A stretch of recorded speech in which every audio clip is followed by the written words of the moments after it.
یہ جناب رسول اللہ صلی اللہ علیہ وسلم کا فرمود مبارک میں نے اس سے پہلے سنایا تھا، لا تحقرن من المعروف شیئا ولو ان تلقى اخاك بوجه طلق او كما قال صلی اللہ علیہ وسلم، رواہ الترمذی۔ حضرت امام ترمذی رحمۃ اللہ علیہ نے اس حدیث شریف کو نقل فرمایا، حضور پاک صلی اللہ علیہ وسلم کا ارشاد ہے، کسی نیکی کو معمولی نہ سمجھو، چھوٹی نیکی کو بھی چھوٹی نہ سمجھو۔ اور پھر حضور پاک صلی اللہ علیہ وسلم نے مثال دیتے ہوئے یوں ارشاد فرمایا کہ تم اپنے بھائی کو ہنس کر مل رہے ہو، محبت سے مل رہے ہو، پیار سے مل رہے ہو، اس کو بھی حقیر نہ سمجھو۔ وَلَوْ أَن تَلْقَى أَخَاكَ بِوَجْهٍ طَلْقٍ،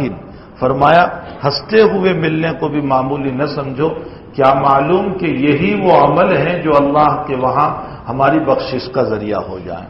اسی لیے میں نے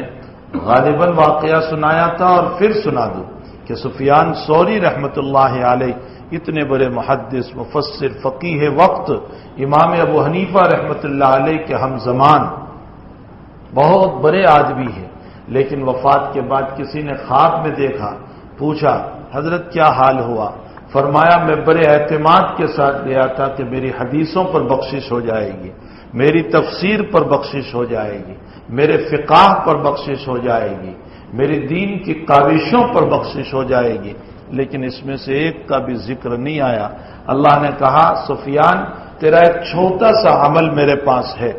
میں اس کی بدولت، وہ عمل مجھے پیارا لگا، میں اسی کی بدولت تجھے معاف کر دیتا ہوں۔ فرمایا کیا وہ عمل؟ وما ہی یا ربی، وہ عمل کیا ہے میرے رب؟ تو فرمایا تو ایک مرتبہ حدیث شریف لکھ رہا تھا، روشنائی کے اندر تو نے قلم دبویا، جو لکڑی کا قلم ہوتا تھا، یوں دبویا اور تو نے نکالا لکھنے کے لیے، اتنے میں مکھی آ کر کے روشنائی پر بیٹھ گئی، تو تھوڑی دیر ٹھہر گیا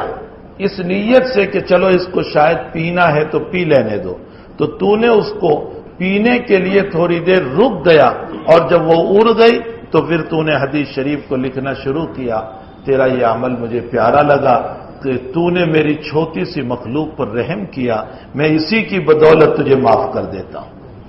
تو بھائی حقیقت یہ عمل کتنا چھوٹا ہے بظاہر۔ سفیان فرماتے ہیں نہ میری حدیث کا تذکرہ آیا، نہ میرے احادیث کا تذکرہ آیا، نہ میری تفسیر کا تذکرہ آیا، نہ میرے فقہ کا تذکرہ، اس میں سے کوئی عمل کا تذکرہ نہیں آیا، ایک معمولی سے عمل پر حق تعالیٰ نے میری بخشش فرما دی۔ اس لیے بخاری شریف میں بھی روایت ہے، کسی نیکی کو معمولی سمجھ کر کے نہ چھوڑو، اور کسی گناہ کو معمولی سمجھ کر نہ کرو، اس لیے کہ تمہارا معمولی گناہ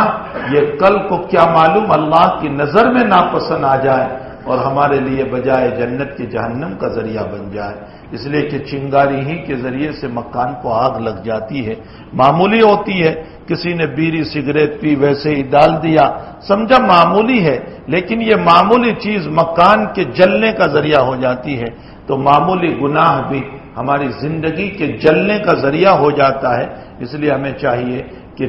نیکی کو بھی معمولی نہ سمجھے، گناہ کو بھی معمولی نہ سمجھے۔ تو بہت سے لوگ کہتے ہیں اجنبی عورت سے ملنے میں کیا ہوتا ہے؟ نہیں میرے بھائیوں، اس کے ذریعے سے بہت ساری برائیوں کا وجود ہوتا ہے۔